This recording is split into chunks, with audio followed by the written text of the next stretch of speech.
Hello and welcome, Rod Woodward here in Mac and Gary Marshall in Bessacar, which can mean one thing and one thing only. It is time for another installation of the Gimme 5 podcast, and this promises to be a real exciting one. Barely time to check in with Gaz and see how the mighty Bayer Leverkusen got on, but we'll do it anyway.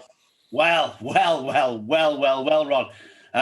We went 3 on the bounce losing, but I turned it round. Tony was away on a golfing trip, and I turned it round on Sunday with a 2-0 victory at home to Wadhurst. No. They said it couldn't be done. First sheet of the season, by the way. And you'd probably say, how did the mighty Leverkusen keep a clean sheet? 2 goalkeepers. 2 goalkeepers. Oh, yes. We've got 1 in nets and 1 at centre half. They don't go roaming. Wow. So that goes to show when goalkeepers have been the absolute source of your problems, you play 2 and... Exactly. 2 wrongs make it right. And then, unfortunately, both couldn't make the midweek game, so we played another 2 midweek, our 7th and 8th keepers this season, and we won 5-1. Get in. Wow. And by the way, our guest today is the chairman of Bayer Leverkusen. Is he indeed? Oh, yes. Oh, well, we should get into that because... We've never seen him at a game, but he is our chairman. Well, let's introduce him here and now. He is a legend, Liverpool, Denmark. He's run more games than that bloke in the mask on saw. I think it's fair to say, to use his Latin name, he's the Janus Malleolus, but to use his legendary name, he is Jan Molby. He's in the house. Hey, how are you, sir? I'm fine, Rod. Absolutely fine. And I'm just intrigued to listen to the Bayer Leverkusen update. I can't believe I've never been to a game. You played in a friendly game once, but I don't think you've actually been to watches yet. Okay. What type of football do we actually play? Are we defensive or expansive? Oh yeah, we play it from the. But we don't like. I'll tell you what we like. Both to score, no draw. That's what we like normally. That's the bet, is it? That's the bet. But unfortunately, we'd have gone all in last Sunday. Wow. But that's your own fault playing 2 goalkeepers, isn't it? Exactly. Your own fault. Correct. Anyway, next season. Oh yeah. There's always. I'll make a trip across. Yeah, it's always next season, isn't it? We've staved off relegation, Jan, again. Good. So. Well done. We'll have a look at the budget before we start next season and take it from there. Yeah, you mentioned that game that you played. I went to that game. I saw that game. Did you? Yeah. Or was that because we had the? Did you do a bit after? No. Well, I as I remember it, I mean, there was a huge build-up, a lot of hype before the game. But the Liverpool legends, who never ever lose, did they? In their camp, they never used to lose. But some of them didn't take it well, did they? No, I know. We had a long run without losing, yeah. So I don't know what went wrong that day. I think probably hadn't come up against 3 goalkeepers before. Pre-match meal. Some of you younger players, they limped off early doors. I seem to remember. Yeah, but Michael Thomas went off with a cob on after about 7 minutes. I think they could see what way the game was going, Gary. Yeah, you were one step ahead of Phil Neal. You were. David Fairclough didn't have his greatest game in front of goal. No, he needs to work a little bit on his finishing. Do they still play? Yeah, if he gets the invite, he'll turn out, yeah. Yeah, he'll turn. Yeah, just with his bad back and his sore hamstrings and whatever, isn't it? But yeah, if he gets an invite, he'll turn out. If I get an invite today, I'll say, no, I haven't played for 5 years. But David Fairclough will still, I'll come along and play. And Alan Kennedy. Alan Kennedy, yeah. On that day. Nothing gets in the way of a good game of soccer. It was a real occasion, and I think the novelty of it all. It was your best ever turnout, Gaz, wasn't it? People just coming from far and wide, and massive turnout. Lovely thing to see. Anyway, you better explain the premise of this humble little concept of ours, Gaz. It's an absolute doddle. Every week we give our guests categories to choose from. The final category has to be dinner guests, dead or alive, someone to sit around the table and muse with. Yankee has chosen 4 categories. First one is footballers, second box sets, third sporting moments, and the fourth is sportsmen and or women. So we're going to start off with your top 5 footballers of all time, Jan. Yeah. So it's all based on what I've seen with my own eyes. I just firmly believe that I'm a good enough judge, and I'll go with what I've seen. So Pele does not make the list because I just don't have any recollection of watching Pele. The first real football tournament I remember was the 1974 World Cup. So as much as you ask me throughout history who's the best 5 footballers, he would be in it. But this is my 5 best footballers, and therefore I haven't seen him, so he isn't in it. So let's start with...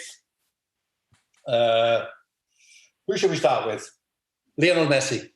Lionel Messi. Yeah. It's hard to go against him on any list. I think it's impossible, isn't it? I mean, I think as much as we look at all the players today, and we have a tendency to think that we have so many world-class players, I'm not sure we do. But I think he's the one who would do whatever he does through eras. So I actually take him as being the finest player we've seen for the last 15 years. And it's impossible to get away from him from any footballing list. I think he makes everybody's top 5. Yeah. He makes my top 1, to be fair. But it's. I mean, obviously, it's some of the players is from the era that I played in, and some of the players I played against, which always gives you a sort of a different view of them. So the second on the list is Michel Platini. Again, you can look at in terms of his stats and what he did, and he was an attacking midfield player, also second striker. His finest tournament is probably the 1984 European Championships, where he scored 9 goals from midfield, including a hat-trick in the semi-final against Portugal, which he himself describes as the best game he's ever played. But I played against him on a couple of occasions, and the man was a genius. No, he wasn't blessed with pace or physical presence, but he could play the game. You think you've got him, you think where he knows, he's gone. And he pops up in the penalty area. He was very brave, a scorer of all types of goals. I thought he was, again, as much as he's rated by many as a world-class player, I still think he's slightly underrated. I don't think many people actually realise what a marvellous footballer he was. He was incredible. Yeah. Is he underrated because of what happened after football? Yeah, I think so. There's a stigma against him, isn't it? Yeah. There's a stigma against him, and he's been involved in 1 or 2 things. But, as far as I'm concerned, that can't take away anything in terms of his playing ability. Was he the archetypal number 10? Yeah, he was. I mean, in those days, 70s and 80s, all teams had a number 10, didn't it? It was kind of a given, wasn't he? Had a bit of a luxury player. But I thought he was more than that. He was better than... If you look at some of the great number 10s, 70s and 80s, I think he was more than that. I think he outstrips all of them. I think he was better than all of them. He used to make the game look so easy because he didn't move that quickly, but he had his socks rolled down, didn't he, around his ankles, and his shirt was always untucked. He looked so unkempt, and yet he just breezed through the game as though he didn't raise a sweat. It's another thing, Rod, isn't it, that people say about people who play the game at their own tempo. They do things when they are ready. They never get stressed by the opposition, never scared of being close to the opposition. Just do things, and he was the master. And of course, the 1984 European Championship was the first time Denmark ever went to a major championships, and we were also in the semi-finals, and we were watching. We played France in our first game and lost 1-0, and so we were close to it. You're part of that tournament, and you're just marvelling at single-handedly almost. He took them to winning the European Championships. Yeah, an incredible football. Yeah. Brilliant. Happy with them too. Number 3? Yeah. Well, obviously, with who this is, Gary. It's somebody I was fortunate enough to play with for 1 year when I was at Ajax in 1982-83, and that's the great Johan Cruyff. Again, I think there's much more to Johan just being a footballer. He was part of developing things, the total football in the late 60s, early 70s, first played by Ajax, then by the Netherlands international team. And then, of course, when he went to Barcelona, and he put things in place for what we're seeing today in terms of the academy, in terms of the way that he wanted to play them. And he always had an idea of how the game would look in the future. So when I was with him, he was always talking about the way that he thought the game was evolved and what would happen in terms of he said, at the moment in 1982, he said the game is massively underfunded. He said, but the money's out there, and one day the clubs will realise that. So a lot of things will improve, more wages for players. He said facilities will improve. He said because the money is there, and he was absolutely spot on. And he said the main thing he said is that the players, the game will get less brutal as we move into the 90s and the 90s. And he was absolutely spot on. And you ask anyone, Pep Guardiola, whoever it is, Ajax, Barcelona, and the national team in Holland, they're kind of the three. They've got his influence is stamped all over those 3 teams. It is quite incredible. And it was a joy to play with him. He was a bit of a pain in the ass because he's one of these guys that he knows everything. There was nothing he didn't know. But I think the older I got, I played when I was 19, and when you're 19, I thought I knew as much as him in it. But as I grew older, I look back at some of the things that he said, and I thought, yeah, the boy knows what he's talking about. Yeah. In them, am I wrong by? Am I remembering this correctly? Didn't Holland used to do the numbers to the surnames? So if your A was 1, blah blah blah, and Cruyff wouldn't have any of that because he wanted. Yeah, 14. He wouldn't. Yeah, he wouldn't buy into that. 14. Yeah, 14 was that number, didn't he? Yeah. His 14 was his number, and that caused some problems, as did the sponsorship they had with Adidas, and he was a Puma man. So they took one of the stripes off his Adidas shirts. But I mean, this is what I'm talking about. Unprecedented in the 70s for any elite sportsman to have that kind of power. But he did. He was incredible. Sad that he didn't go to the 1978 World Cup in Argentina, but takes nothing away from it. And his story is incredible, isn't it? Going to Barcelona, then retiring, and then going to America to play, and then coming back to play for Ajax again the second time around, and then leaving Ajax to join the fiercest rival Feyenoord and winning the double with Feyenoord. Yeah, I mean, everywhere he went, something happened, and what more often than not happened was something positive, isn't it? It was something that people look back and go, "Wow, incredible." Yeah. He's in my greatest team of all time, without a shadow of a doubt. And you got that Cruyff turn from 1974 against Sweden, didn't you? It was just one of the moments people go, what was that all about? Are you referring to the Hal Robson-Kanu turn? Yeah, exactly. Yeah. Oh, sorry. How could I?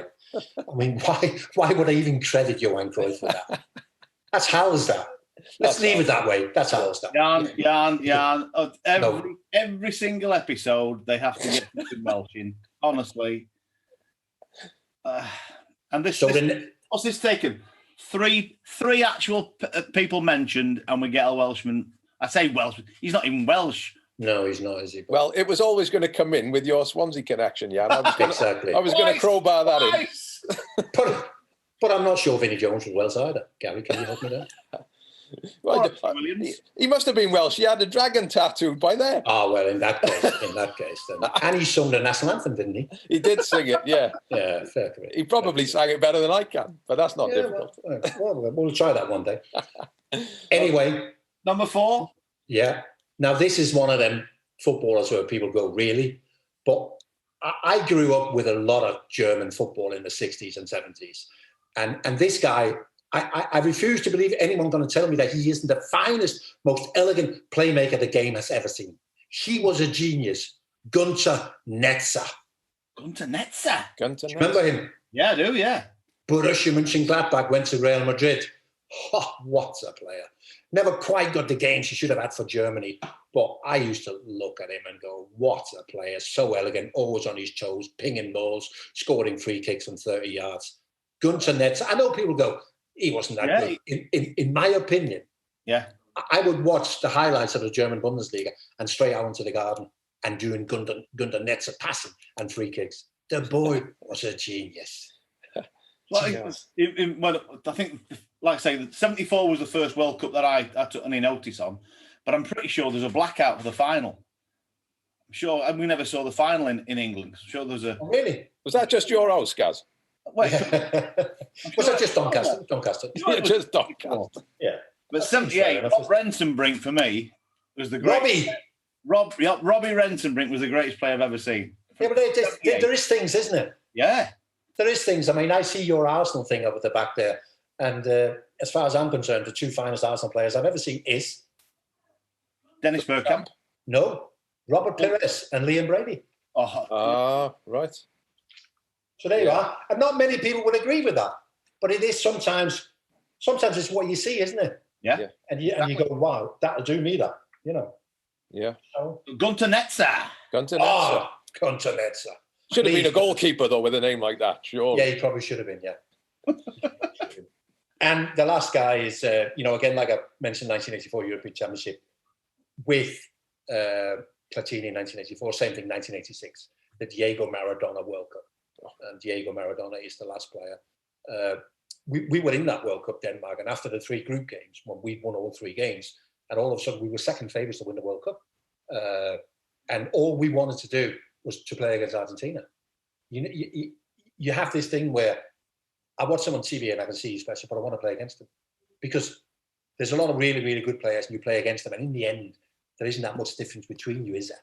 But I thought, I want to give it a go against Maradona. Is he really that good? We never got the chance. He won the World Cup almost single-handed. So as much as we look at him and his life and whatever, but he had 5 years as being the best footballer on the planet at a time where, and we had a couple of Danes who played in Italy at the time, and they said, when we played Napoli, we just said, the only way to stop Maradona is to get him on the floor. You know, we have to just foul him at every given opportunity. I mean, Sure.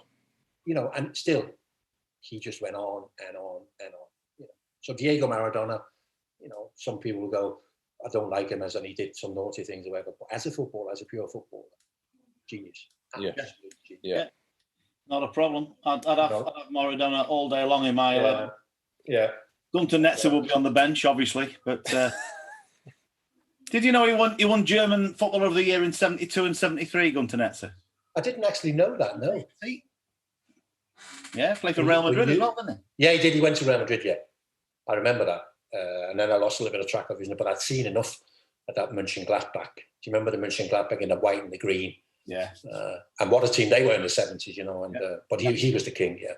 So he was the king, yeah. He was the one where I used to go, I almost love him, you know. So there we are. I'm going to check him out, definitely. Yeah, make sure you do, Rod, because when I said it, I saw you go, yeah, I've heard of this. That's what I love about this show. You know, you get great recommendations that have almost sort of slipped through the net or passed you by, and you can bring yourself right up to speed thanks to. No, when you went Gunter, he went, oh. Yeah, of course. Chris Gunter.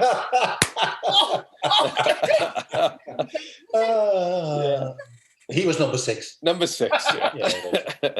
So, really sorry about that. Right, so I think you next. I think Give Me 5 would be my favourite podcast. If I only listened to a podcast. Right, so I think your next one is the first time anyone's ever. It's another one of the blackouts then, Gaz. You just went. We asked our viewer for any extras we could put on, and Andy Ward said box sets, and you've picked box sets. Amazing, isn't it? Yeah. So off you go, your top 5 box sets. So we've obviously got you got all Amazon and Netflix and whatever, isn't it? But as far as I was concerned, box sets and Amazon and Netflix is only something I've really done since lockdown. Right. So we're looking at the last 14 months, and we've watched some of these much acclaimed box sets that people have been talking about for years. So we started with The Sopranos, and that's on my box set. I didn't really want to watch it, and when I saw how many episodes there was, I went, "Sod this." Same me. That's you know, I went, "No way." I have to say that, you know, people told me that if you play golf, you get addicted. I never did. But people said, "You watch Sopranos, you get addicted." I did. You know, I just, yeah, it was absolutely amazing. You couldn't get to the end quick enough. Yeah, but these box sets are dangerous, aren't they? Yeah, absolutely. And this binge watching phenomenon, I mean, it seems to be a product of the last few years. I mean, we never used to binge watch when we had limited time, and suddenly we got all the time in the world, and we're watching things like it's Doomsday Tomorrow. And but we used to go, what about if we if we have dinner at 5:30, we can be in front of the TV at 6. We go to bed at 12. How many episodes is that? And how long would it take us to get to the end? You know, and that's almost how it was. You know. Yeah. Do you want to go for the walk? No, let's get to the Sopranos. Just one more. Yeah. You still think you can squeeze that extra one in? Yeah, exactly. Can we get to the end tonight? No, not quite. There's 14 left. Unbelievable, isn't it? It's nice knowing that there is an end, you know, that an end exists, isn't it? Because some of these things, you get the feeling if you're watching them in real time, you know, and you're waiting for the next series to come out, you just think it's never going to end. Like Lost, I think I lost the faith with Lost, you know. Yeah, I don't know if you ever watched the Blacklist, and the Blacklist is one of those, isn't it? That is never ending, isn't it? I think we're on series 18 now. Yeah. It didn't get to the point where they were doing a cartoon of it in the end. Yeah, they were, yeah, absolutely, yeah. During lockdown, I thought, is no near finishing than it was on the first ever episode. No, absolutely. And it's 20 odd episodes per season. It is. I know, 22, I think it is. Does my head in. I got my father-in-law one of those dodgy boxes. There must be a few of them kicking about in Liverpool, surely. I don't think so. No, not that I've heard of. It's a terrible stereotype, I know. But there we are. I've upset the lesbians and the Scousers now. Oh. But anyway, I got him this thing, and it's changed his life, Jan. He's watching stuff left, right, and centre, and he got onto the Blacklist. And then he phoned me one day and said, "There's something wrong. There's something wrong. You know, I've got to like episode 7 of series 8." And I said, "Well, they haven't made any more. It's come to a stop." You know.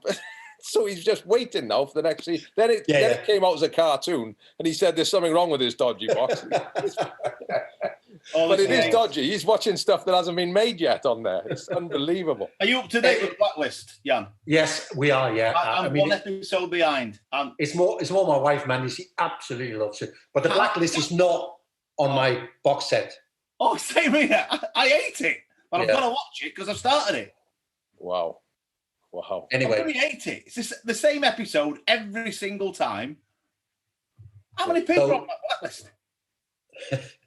So we watched The Sopranos. And James Gandolfini, obviously massive performance. And interestingly, to settle salary disputes after season 4, James Gandolfini gave each cast member $33,333 from his own pocket. That's how good a guy he was.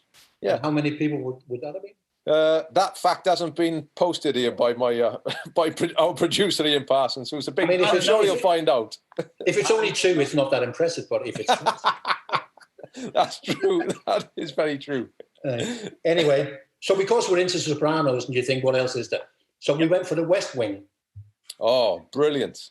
Yeah, I think that's brilliant. Yeah, the guy who writes that is a genius, Aaron Sorkin. It's different, isn't it? In that it might not stand up to The Sopranos, but it gives you an insight, doesn't it? An insight into politics in America and US presidents. And I know not everything is true, but I still thought it was absolutely fascinating, you know. Yeah. And I do think that they get somewhere near the way that it really works in the White House, you know. I thought that was a real insight, as much as you can expect to have an insight into how it works in the Oval Room and everything else. And so I really enjoyed The West Wing. Brilliantly done, and lots of humour in there as well, Jan. Yeah, it was good. It was it was fantastic. And as you said, the boy who writes it, genius. Yeah, he's great. That Martin Sheen. Yeah. Yes, that's right. He was the president, wasn't he? Yeah. Should have been Michael Sheen, but it should have been. Yeah, but he couldn't get he just he was doing too many. Couldn't get the accent. The West Wing was the second. Go on. Now the third one is British. Yep. And I know I got a little bit criticism last time he was out, but Line of Duty. I don't think anything has ever caught me like Line of Duty. You know where you go, I've got to watch it. I've got to watch the next episode. And it's one of those that it's no good downloading it and waiting. You have to watch it there and then. Yeah. You know, and although the last series maybe left me a little bit at the end, you know what I mean? But I still think Line of Duty is, you know, again, cleverly written. I don't think there's ever been anything in Britain that's caught the imagination in terms of drama. No, you're right. Line of Duty. I think it's the best television there's ever been in this country. Yeah, I think it's fantastic. Absolutely. I'm one of them.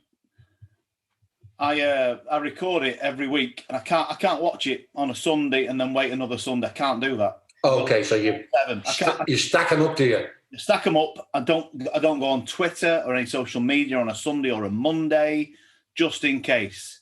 Yeah. And then we watch them within 2 days, 2 nights. Yeah. 4 and a 3. Yeah. Oh, yeah. And I know what you mean about the last episode. I quite enjoyed the last episode. Yeah, I did actually. But I mean, I'm more... If it is... He's made like a little political statement sort of thing. And I don't understand that, but... Yeah, I'm more going on it to be someone that they'd known for a while, didn't they? I'm guessing.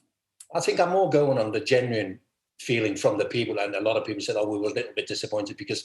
But see, with things like that, if what you expect is what it is, then it can't be what it is, can it? So you know, this is what we wanted to be. Yeah, well, it isn't like that, is it? And that's why we watch it. Exactly. If it tastes things, everyone go, yes, it like exactly. I knew. Yeah, that's not the idea, is it? H, you see. Yeah, why wouldn't?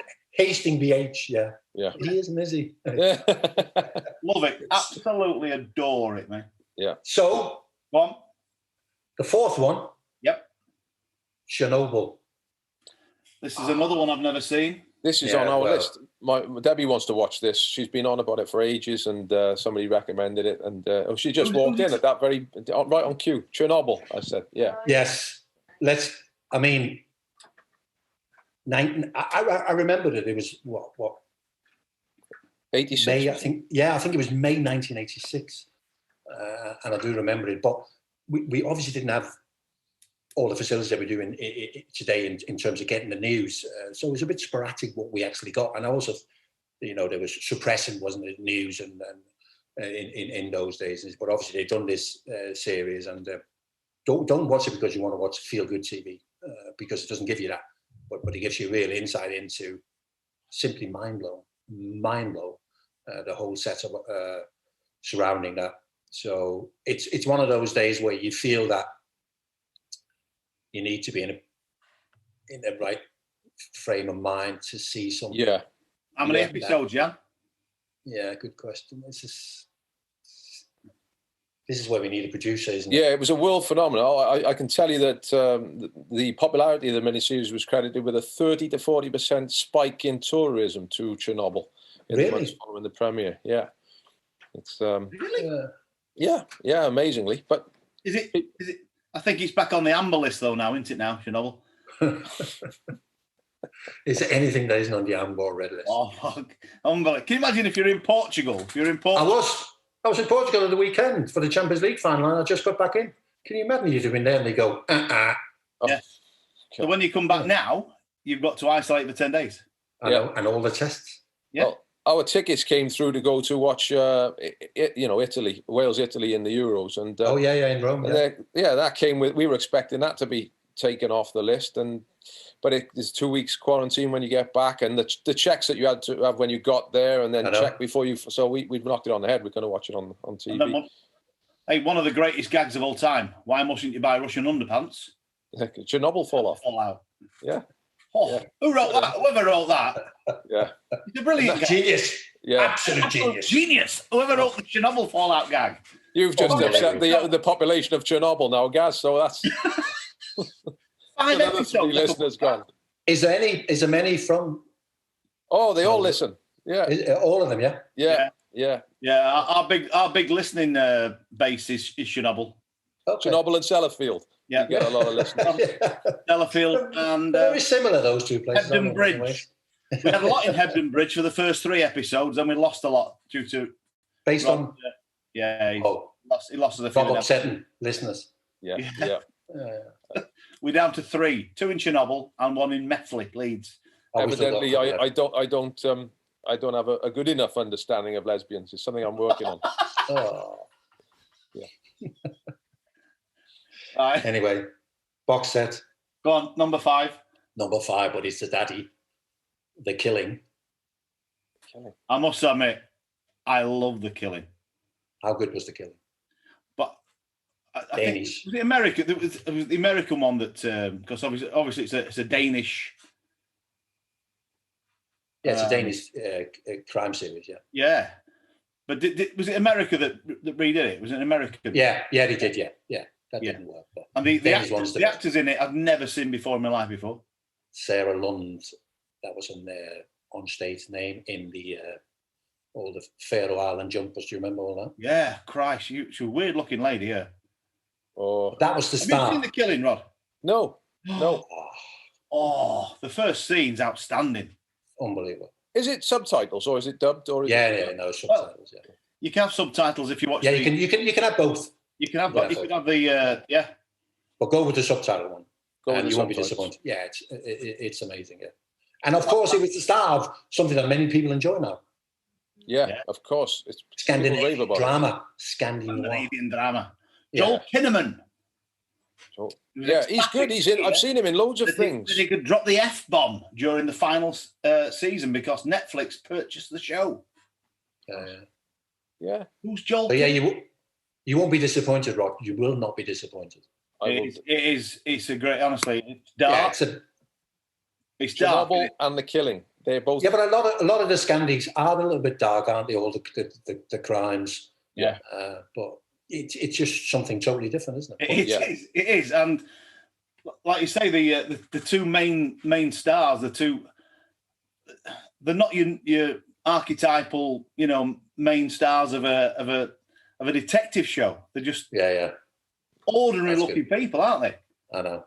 I love it. Come on, Rod. You've got some work to do. If I start these two shows right after this show, then I might finish it tonight. Do you think? Both of them?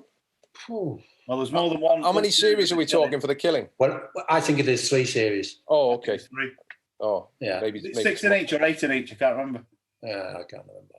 It's good. Give it a go, Rob. I'm definitely onto that. Give it a go. Yeah. Just forget about her jumpers. Just give it a go. Absolutely. She just looks foreign. Right. Very good, guy. I think, what the fuck's she from? 44 episodes of The Killing. Is it? There's a lot more than I thought. Yeah, there is actually, but it's worth it. Go with it. Is that 4? Go with it, Rod. Oh, is it 4, is it? More episode. I thought it was 3. Right. There's a lot of episodes in there. If it's 3. Okay, so we're going. Yeah, I like the Gimme 5 podcast because, it's crazy. Okay, so we're going to your top 5 sporting moments. Oh, yes, the top 5. So, in no particular order. And again, here we go with things that I remember. And there is things that are at a disadvantage because I have very little interest in American sports generally. Basketball, American football, baseball, almost zero interest. And then there's some games that's been played in Britain that I don't even understand. Which rugby, boat codes, I don't get it. And I'm not a big cricket fan. Right. And that's, of course, because I wasn't introduced to any of these games till I came to the UK when I was 21 years of age. And I just never caught it. So, whereas some people will have great memories of those sports, I don't. Yeah. So let's start with the Rumble in the Jungle. Oh. Yes. George Foreman. I mean, I used to get up for these things, in the middle of the night in Denmark. In 1974, I would have been 10, 11. But I had to get up. And I didn't understand the sort of tactics of it all.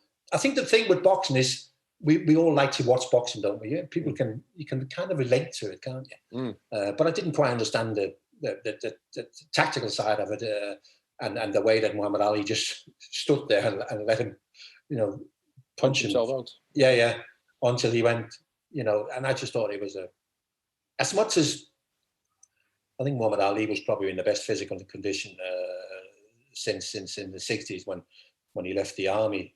But nevertheless, he still thought that George was going to hit him once, bang, and it's fight over, isn't it? But it wasn't. It was one of them, isn't it? You just can't get enough of that. It was absolutely amazing. Incredible. Yeah.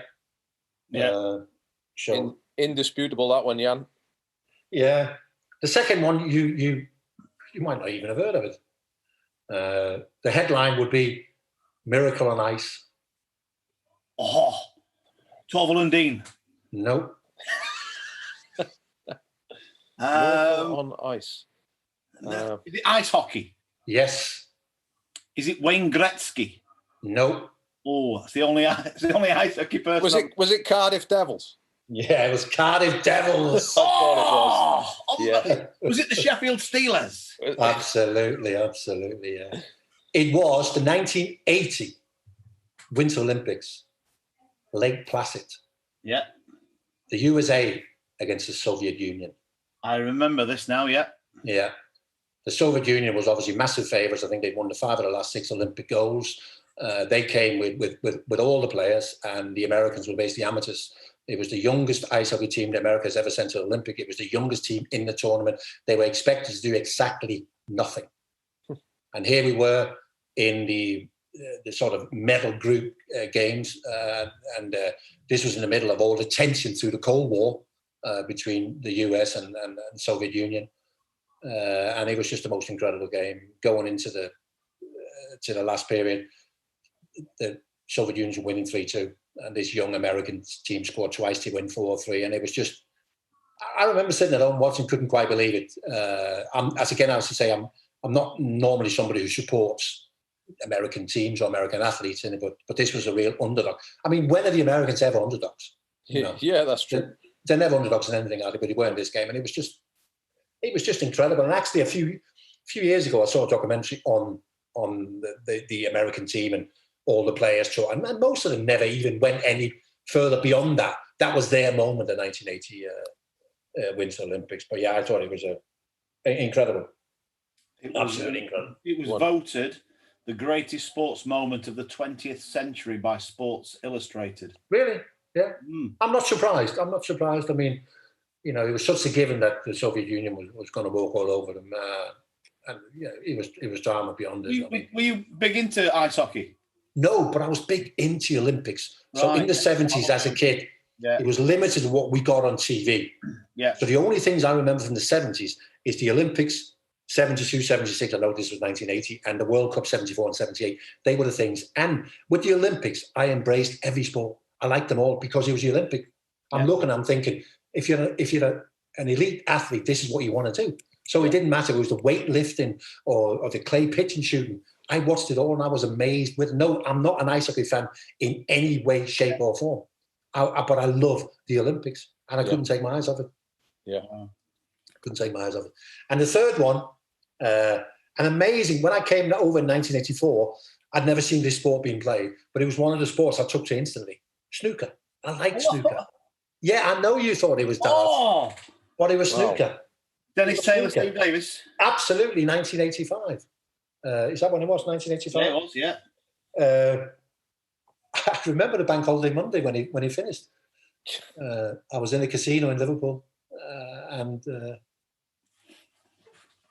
we basically the whole place stopped. Yeah, the whole place stopped for this.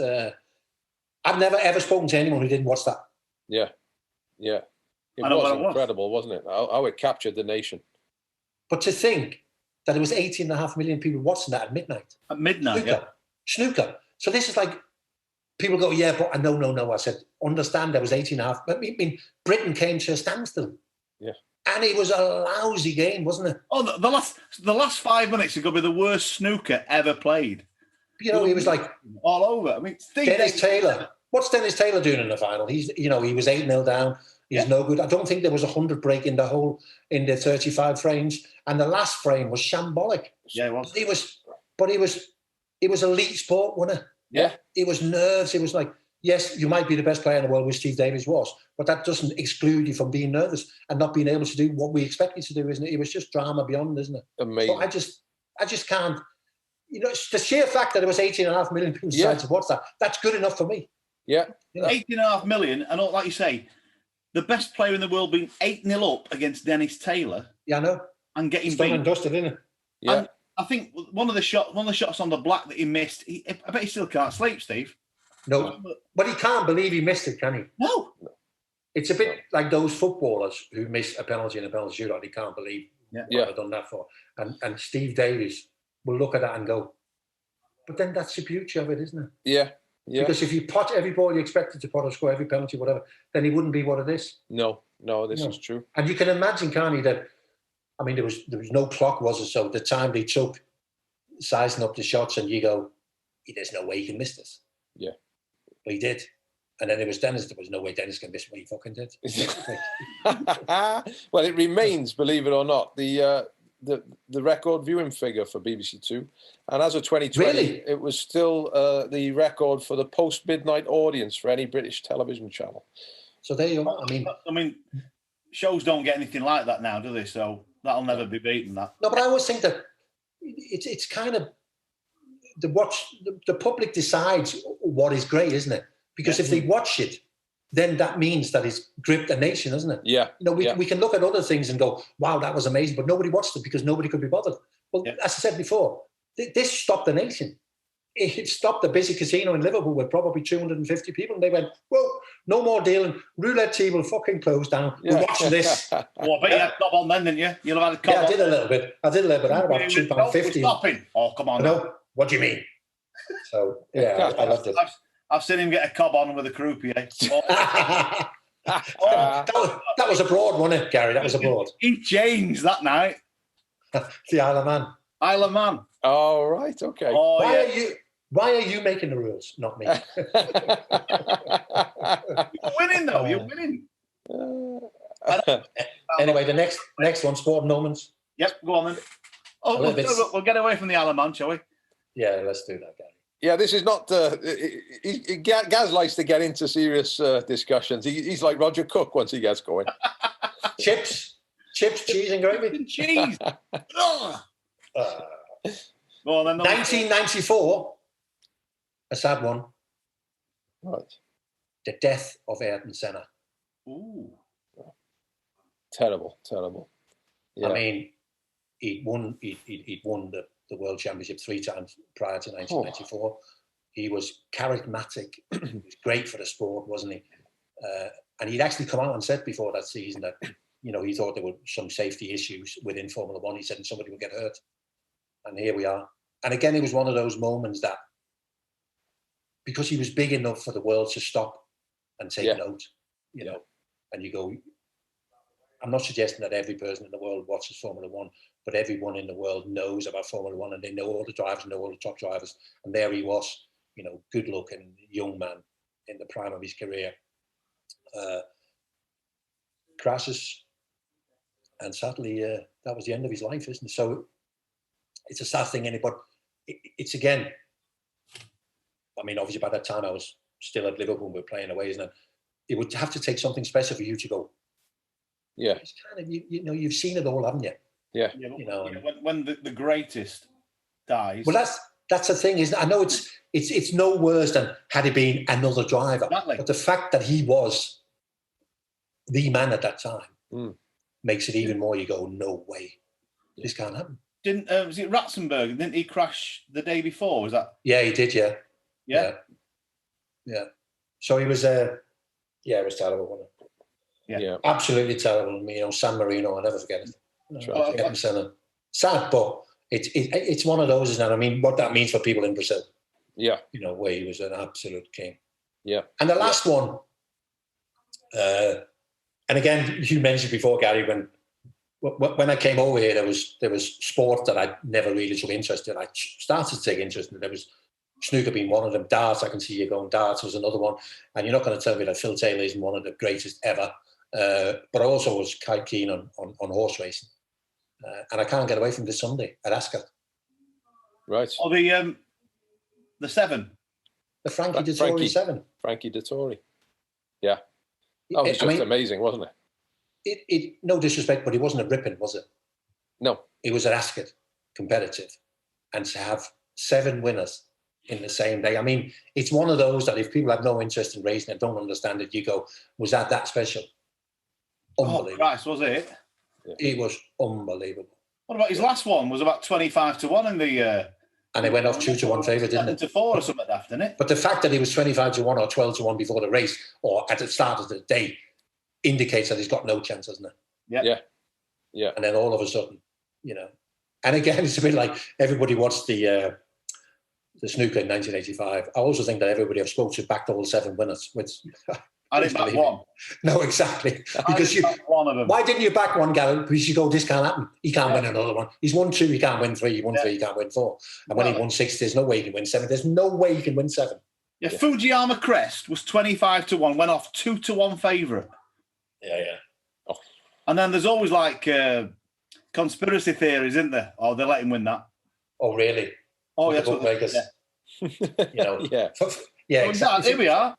Wall Street 2-1, Diffident 12-1, Mark of Esteem 100-30, Decorated Hero 7-1, Faithfully 7-4, Lock Angel 5-4, Fujiyama Crest 2-1, but he was 25-1. So all those later on have come down massively in the betting. Yeah, bookmakers will not have let them go off at the original price because people will have had roll ups on, won't they? Yeah, and it's again, it's one of those things where you go, we've seen it, but I don't think we'll ever see that again.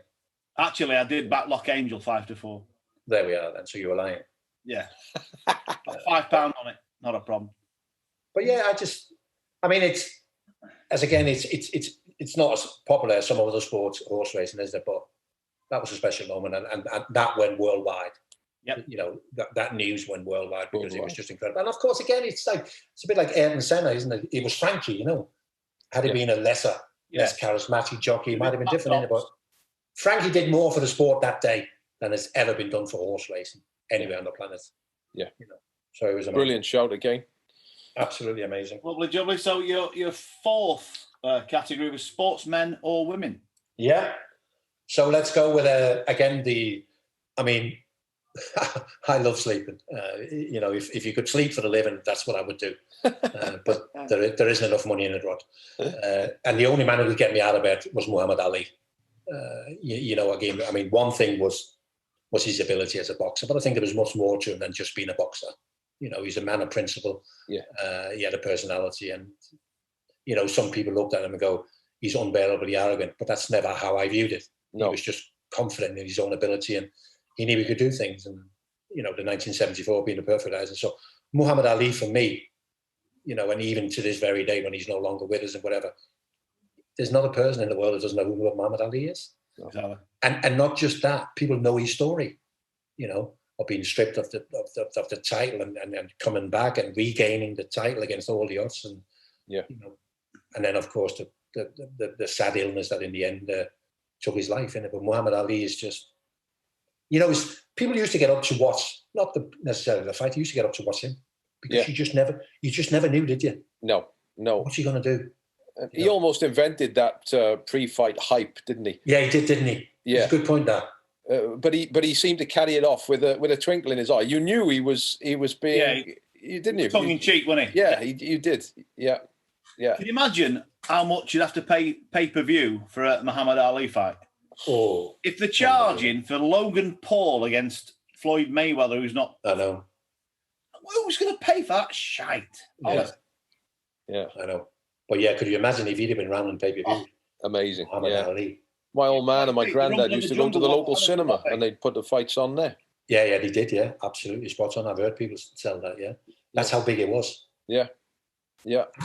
I mean, was it better? Was it worse? I don't know. But it was an effort, wasn't it? So for them to go to the cinema is an effort, isn't it? Today you can just whatever. So it just indicates how big it was. How big it was. Yeah. I'm prepared to get up in the night, walk down to the local cinema and sit in the local cinema.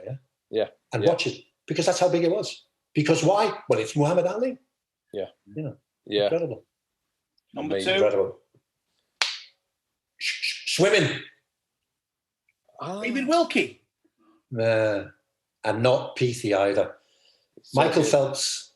Oh, big Michael. Phelps. Yeah. 23 goals. Olympic gold. Yeah.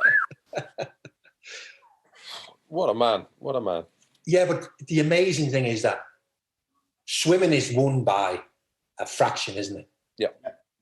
You know, it's like you have sports where there might be a tendency that you can win by quite a distance and there's clear daylight between first and second. But there isn't in sport. So the chances of him not winning, you know, if you look at his 23 goals, some of them would have been with half a second, less than half a second, you know. Yeah. So it's not as if sometimes you get a marathon runner who's half a mile clear, isn't it?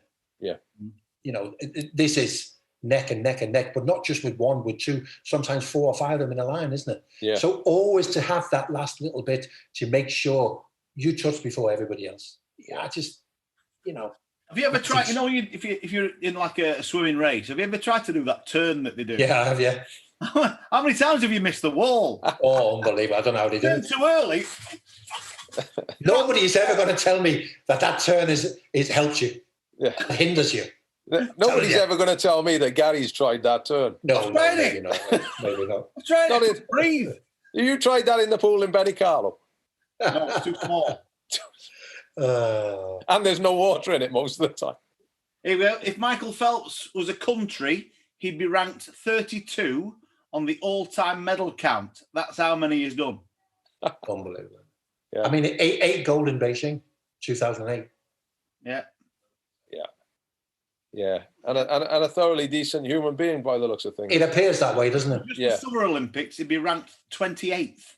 Yeah, just in in his medals. Unbelievable. So, Good shout, that. Number 3? Number 3 on the list, Tiger Woods. Yes. Again, I think there's certain sports where you get to the top. You take tennis, and I think over the last 10 or 15 years, if you're going to bet on a tennis event, majors, you back the first 3 in the betting. Yeah, they do. You nail the winner, don't you? Yeah. It's not like that in golf, is it? You do get, I mean, the boy Danny Willett from Sheffield. You do get people outside the top 50, outside the top 100 winning big tournaments. So it's difficult to win golf, isn't it? And for Tiger, I know he's not the most winning major golfer, but I do believe that he's the most winning in terms of it's more competitive today, isn't it? Yeah. You know, golfers are totally different than were they just 20 years ago, isn't it? In his heyday, it wasn't because he was that good. Yeah, that's right. Yeah, you could just back him. Made it. You could back him. If Paddy Power paying first 10 in the Masters and he was 5-1, you could back him and think, can't lose this. Yeah. An absolute free bet. Yeah. And add to that 82 tour wins, I think he's had. On top of that. Yeah. On top of 15 majors, I think. Yeah, incredible. I remember he came to Royal Liverpool in Hoylake, which is only around the corner from where I live. And I think it was 2006 where he won the British Open, and he only used his irons. You know, and it was one of those where you go, yeah, he's favoured, but had a cancer. So again, as much as whatever, but what that man did for sport and what that man did for competitive sport in the end, because he became so good that he gave the rest no options but to get on with it. You have to become an athlete because he was an unbelievable athlete, wasn't he? Yeah. You know, he was physically strong, he was fit, and he forced everybody else to give it a go. So what he did for kind of what we're seeing today. Yeah. And also, you've got to be physically fit as well for all that shagging. I mean, you can't just go into that willy-nilly, can you? He's, I mean, anything to do with holes in it. Caught his imagination. Oh. Yeah. And it's hard to count him out from coming back again, and competing at least, because I never thought that I was hoping he'd be able to come back and compete in a major, but to come back and win on tour first and then win that Masters after all the trouble he'd had, it's hard to say. And he nearly won the British Open as well, didn't he? Or the Open? He was very close to the Open. Oh, Molinari pipped him, I think. Yeah. And he was the first $1 billion sportsman. Really? I mean, obviously, mentally, he's mentally as strong as he's physically strong, isn't he? Yeah. And that's the one thing, isn't it, with golfers? You play that on your own, isn't it? Mentally, you stand there and you're on the last hole, and but yeah, I mean, again, I'm not a massive golf fan in it, but just used to watch him and go, elite sport at the top, drama. Yeah, the man's sensational. Sensational. Number 4. Yeah, number 4 goes back to the 70s again. I told you before that the Olympics played a big part in my life, and I watched all of it. 1972 Munich, there was a young Russian. She was, if she'd have been today, she'd have been for Belarus, but she was Russian. Olga Korbut, I don't know if you remember her. She burst on the scene. She was everybody's darling. And I thought, but I couldn't quite take to her. But then in 1976 and 1980... Oh, you're going Nadia Comaneci, aren't you? Of course I am, Gary Marshall. I'd already written down Olga Korbut. You're a nightmare. No, Nadia Comaneci. 1976, 1980. I think she got 9 perfect 10s in competition. And there was just something about her. There was an innocence about the story that we were being told. Later we found out that wasn't quite...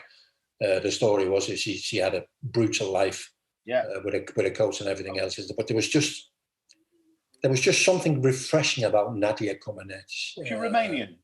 Yeah, she was Romanian,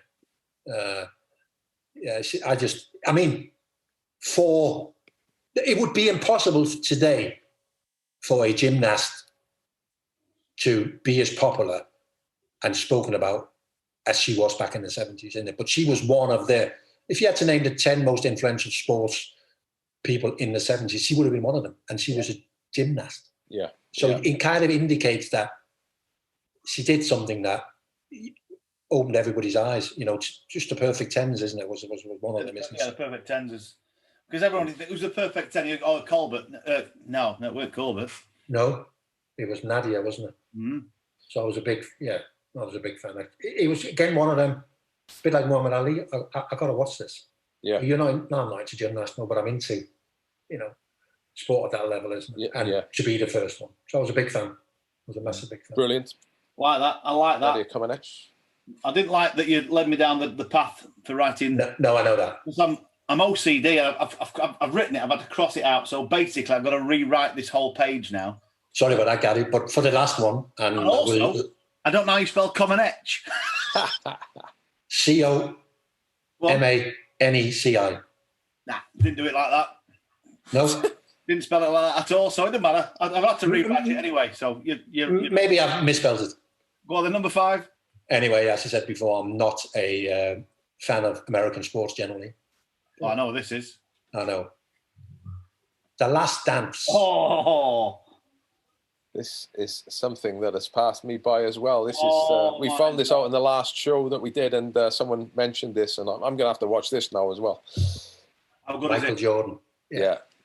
But also it's like, one thing is the documentary, and he obviously had exclusive access to a lot of places where others wouldn't have been able to. But it's him, isn't it? People go, maybe he wasn't that nice a guy. We're not judging him whether he was a nice guy or not, are we? We're judging him as an athlete. I think he probably was a nice guy, but he's a winner, wasn't he? Yeah, exactly. And it's like, you do things, well, now I'm at work, so I either train or play, and now I'm doing other things, isn't it? So, yeah, it's, I mean, what it takes and what you go through and what you put your body through, isn't it, to be the way he was. Yeah. So I think it's impossible to go anywhere else than Michael Jordan. Mm. But how good was that series? The last. It was incredible. Because, like you say, I have no interest in basketball at all. No. How many episodes of this thing? Hey? How many episodes of that? 7. Okay. 9, maybe 9. Right. But one series. One series, yeah. But it's impossible not to be impressed, isn't it? I mean, if you understand elite sport and, sport at the top, isn't it? You look at him and you go, again and again, being written off, bounces back, never ever fails, And that, it's like somebody mentioned the penalties. What are they called, Gary? The penalties. So yeah, I know what you mean. The free shots. Free shots, yeah. And somebody goes, you missed a lot of free shots. He said, yeah, but they give me the confidence to score all the ones I have scored, or all the points I have scored, isn't because you can't be scared of missing. He said, it's no good playing this game and being scared of missing. He said, because then you stop shooting. So yeah, Michael Jordan was, special. 10 episodes. Yeah, he is. Yeah. So you. Well, I've listened to Gimme 5, and to be honest with you, I'm still in the dark over here. Hoo-ha. So your last one, and this is one that everybody does, it's your top 5 dinner guests. They can be who you've had previous in this list. They can be dead or alive. Top 5, off you go. Yeah, off we go. The first one, we got to have a bit of comedy, somebody who keeps the whole thing going. And I was thinking of Eddie Murphy, but I think Eddie Murphy would annoy me after a while. Can you follow that, Rod? Yeah. Yes. I tell you what would annoy you even more, Rod's impression of Eddie Murphy. Well, I don't do him. I don't do Eddie Murphy. I'm working on that one, but I'm not going to do it just in case I upset a lot of Eddie Murphy fans. So that's the reason that it's not Eddie Murphy, because I'm thinking after 2 hours I'd go, I wish I hadn't invited him. And this is a 5-hour dinner party. So Robin Williams takes his place. Oh, for fuck's sake! Damn, it's a hot, beautiful night. Yes, I know. Don't be afraid. How good is that, Rod? It's good, wasn't it? That was good, wasn't it? That could have been here then. There's only 2 he does. He named them both. Amazing, isn't it? Yeah.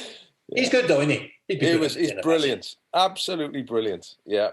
I liked him in Mrs. Doubtfire. He's fantastic. And what a sad ending, Yeah. But yeah, I just, and the next one is also a bit, but he was a great communicator. He's got great stories to tell. Yeah.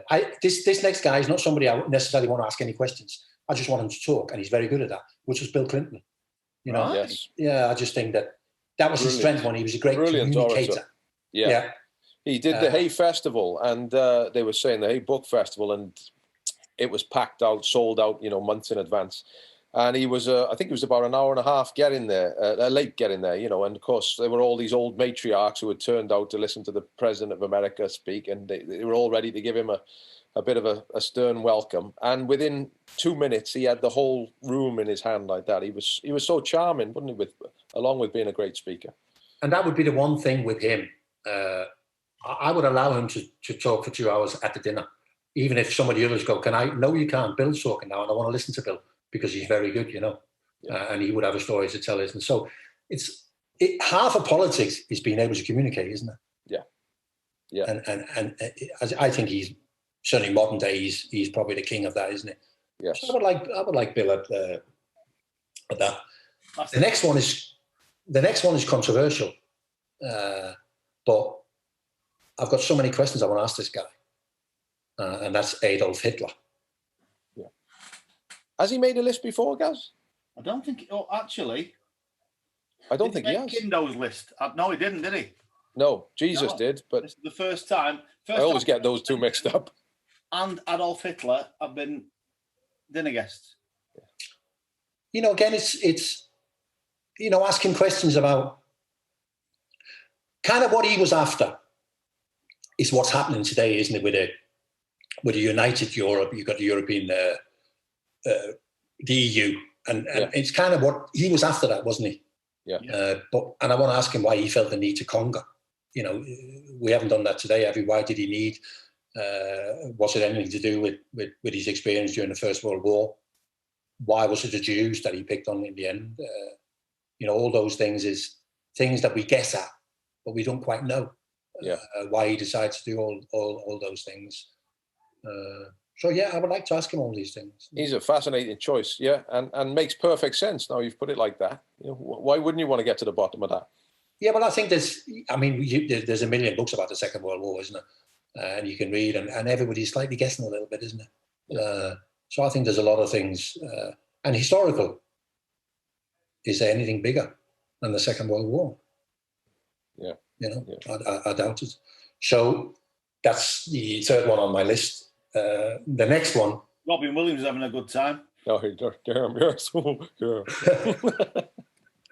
The next one is a guy that I wasn't really aware of till I met him in South Africa in the mid-90s.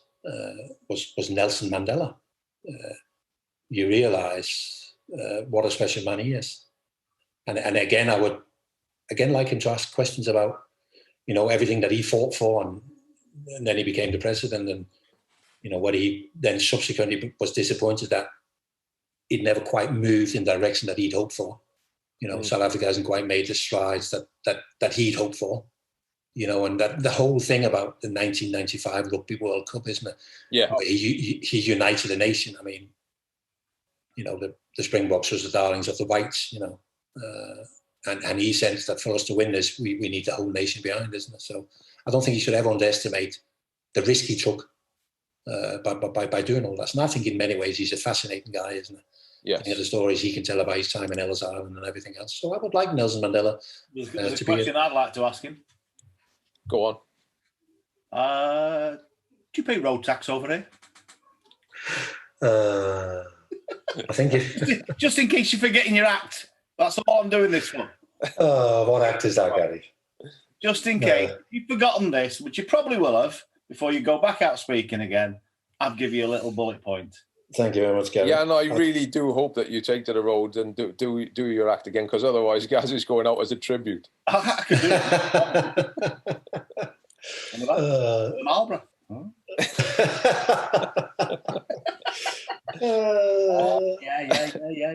Yeah. So we need one more. We need one more. I'm gonna stick my neck out. Is it Muhammad Ali? You to do. Muhammad Ali was very close, but no, it's the Queen. Queen. Oh yeah. I'll go along with that. She's tremendous. She is tremendous. She is tremendous, isn't she? Yeah. And she's recognised like that the world over. Yeah. She is tremendous. What a job she's done with so much grace. over the years. Just incredible woman. Yeah. We were talking about it yesterday, amazingly. We'd gone up to London and, you know, there've been so many ups and downs and it's been a positive saga, hasn't it, the last few years? But through it all, she's been steadfast, hasn't she? And also think of the time she's had. And the things that she can tell you what the world and the UK looked like when she stepped on the throne and what it looks like today, isn't it? And all the things that she's had to endure, like the Princess Di, death. Would she have done anything different? If you had a choice, who would you like actually to succeed you, you know? Yeah. Charles or any of our grandchildren or whatever, isn't it? So I just think in many ways she's fascinating. And I also think that as much as you might expect the Queen to, I think she would get stuck in, you know? Yeah. I think she's got there's a little bit about her, isn't it? Yes. You know, you just talk about the 2012 Olympics where she insisted on being part of it, you know? Yeah. And when they were filming, they thought it was going to be a body double. Yeah. You know? And she went, no, it's me. And she said, where's my script? And they didn't have a script, did they? They just didn't think, you know, they thought, well, it'll be a body double and we'll just show, no, I want to be part of it. All things like that, isn't it? I think she's amazing. She is amazing. I've got a question to ask her. Why did you not attend either of the royal varieties that Rod Woodward appeared on? What a question that is. Yeah, I know. She would have an answer. She would. She'd have a good. Maybe she's not into humour. She doesn't like maybe she's not impressions. Well, you know, I think she would like Robin Williams, though. I think she would. Yeah. I'll tell you what, I'd love to know what your seating plan is for this, by the way. Yeah, that would be tricky, wouldn't it? Would it be a round table? Yeah, it would have to be, wouldn't it? I think that's a better one for the yeah. So I'd keep Adolf and the Queen. Would you? Should I go in between them? I'd stick Robin Williams near Nelson Mandela, I'd say. And yeah. You'd have to go between Queen and Adolf Hitler, I'm guessing. Yeah, would you have Bill Clinton hitting on the Queen? Yeah, but I mean that's up to Bill, isn't it? You know, it's a night out, isn't it? And, it's a night out, and it's a laundry bill at the end of the day. That's all it is. So it's, you know, whatever takes your fancy, isn't it? I mean, he could splash out on another dress, couldn't he? So yeah, I think that would be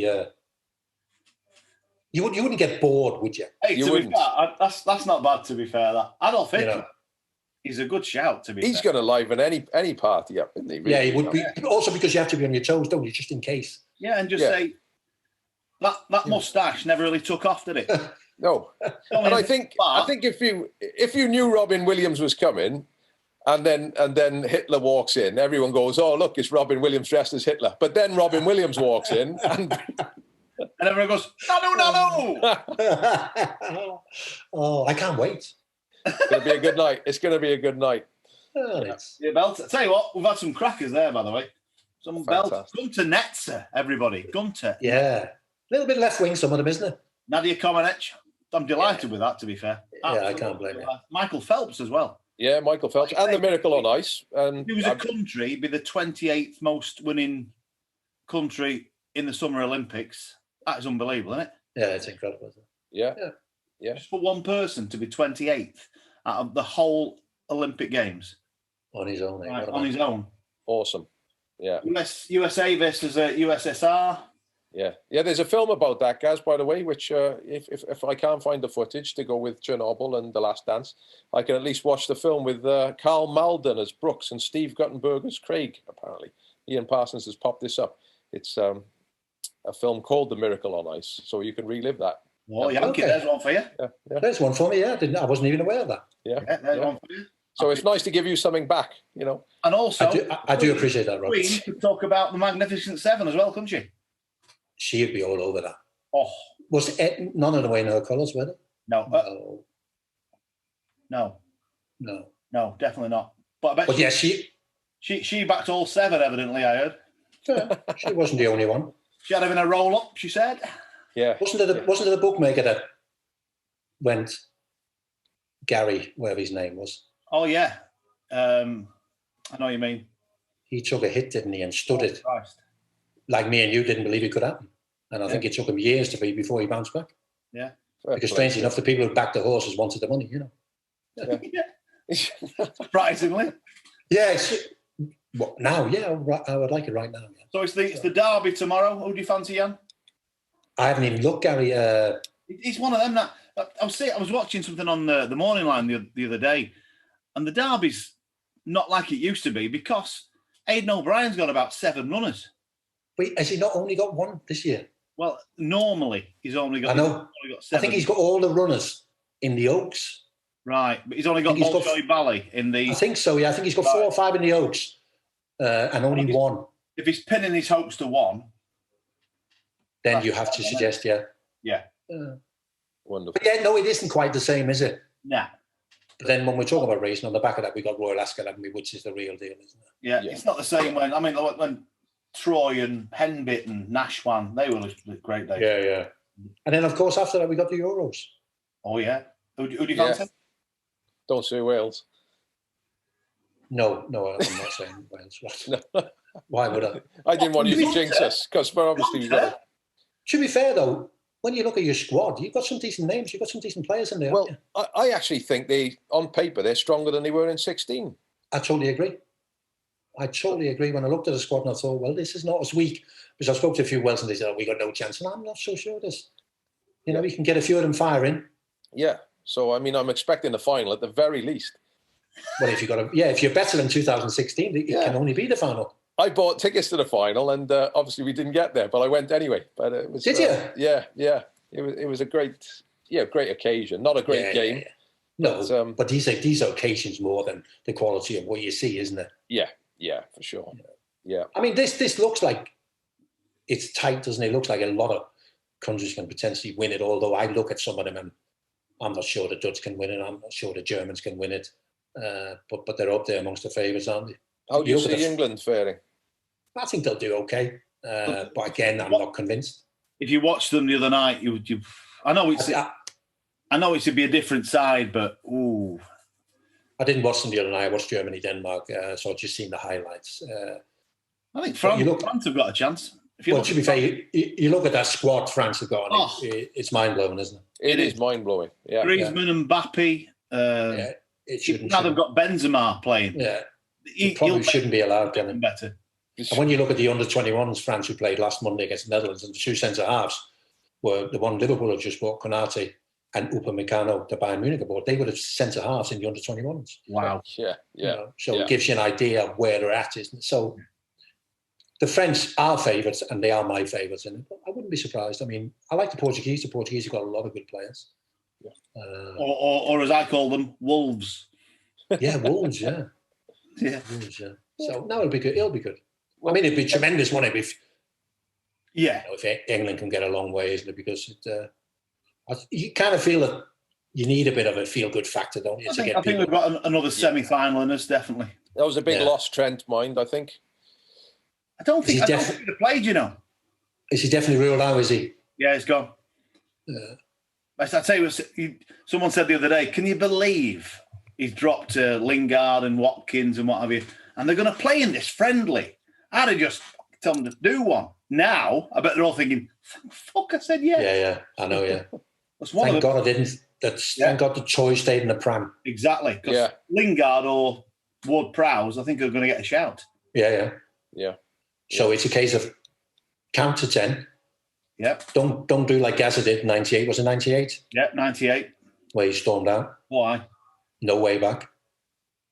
Yeah. Keep your counsel. You just never know. You never know. Yankee, it's been an absolute pleasure. It has. As always, Jan, it's lovely to see you. And I have to say that of all the guests we've ever had, not only I knew you were going to be a great guest, but what a backdrop that is. I think that's the classiest backdrop we've had of any. Oh, really? Oh, we love it. Yeah, I'm sure there's a bit of Mandy's influence there, is it? But yeah, of course it is. Yeah. It looks the business, the uplighters and just absolutely fantastic. Class. Well, I'm delighted you've enjoyed it. I've certainly enjoyed it, and I wish you good luck in the future with this. That's my Robert Perez shirt there. What a player! What a player! FA Cup at Old Trafford where he played wide left, he won 2-0. Yeah, unbelievable. There we go. Well, a class backdrop and a class guest. It's been an absolute pleasure, Jan. We'll look forward to seeing you in the real world. But until then, take care of yourself and all the very best. Cheers, mate. Cheers, boys. Thank you very much and take care. Bye-bye. Ta-da. This is the Gimme 5 podcast. burst onto the scene. A podcast never burst onto the scene. Well, Yanto has left the building. And do you know what? I should have mentioned that. His nickname's even Welsh. Yanto. Yeah, and Yankee. And Yankee, yeah. Unbelievable. So never mind. That's the reason to get him back on. You got Robin Williams in, didn't you? That's your main thing. He was very impressed by my Robin Williams. He's easily pleased, though, isn't he? I could become a Danish TV star now if he goes and I love that bit when he said Eddie Murphy, but he would get on my nerves. Yeah. I wonder how long it would have taken for him to get on his nerves. Just the first time he laughed, maybe. I told you. I've been working on him for the last 10 minutes. So, some good choices. I mean, Adolf making the list for the first time. Yeah, Adolf. Bill Clinton making the list for the first time. And I can't believe Robin Williams, only the second time, makes the dinner party list. It's amazing. Is that only the second time? Yeah, I was thinking, when he said it, I thought, but he's up there with the top ones. But no. Only because time makes the list. He's been on comedy lists. Yeah, and he's been on comedy. Yeah, okay. Didn't make the other one. So we're still, at the minute, Muhammad Ali is still clear. Right. I nearly demanded a recount then. Tiger Woods. Tiger Woods, yeah. He's been on a few. He's up there, isn't he? Leslie, the only people with two now are George Best, Will Ferrell. You wouldn't have had that, would you? Will Ferrell, two. No. Donald Trump, Jesus Christ. And now, joining them, I think, are... Robin Williams is now on two. Oh, wow. I'm afraid. The Queen's now on two. The Queen's back into it. How wonderful. Oh, Robin Williams is on three. No. Robin Williams is on three, because I've written him twice on one. There we go. He's definitely on three. That's more like it. Oh, yes. Yeah, but very good indeed. Enjoy a good one. And the list is far from done. Yeah, we knew he'd be good. We knew he would be good. And he certainly didn't disappoint. And we will be, perhaps we should support Denmark now on the show. You know, they should be our adopted team because it's a bit of neutral ground, isn't it? Yeah, we'll go with Denmark. Not a problem at all. Yeah, okay. That's a done deal. I wonder if there's a cookery show in Denmark called Danish Baking. If there isn't, there should be. I'll suggest that when I'm a big star on Danish TV doing Robin Williams. Okay, that's been another installation of the Gimme 5 podcast. A big thanks to my partner in crime, Gaza Marshall. There he is, who's doing a bit of gardening this afternoon, and that's not a euphemism. That's not a euphemism. What's on the agenda? I'm non-stop been out there every day. Oh, God. Well, we'll look forward to hearing how that went, and of course, how the ever-changing fortunes of Bayer Leverkusen. 2 games to go. If we win one of them, I think we'll cement mid-table obscurity. Well, best of luck there as well. Until the next time, this has been a Tis Done production at the hands of the illustrious Ian Parsons. We'll see you next time on the Gimme 5 podcast. No. No.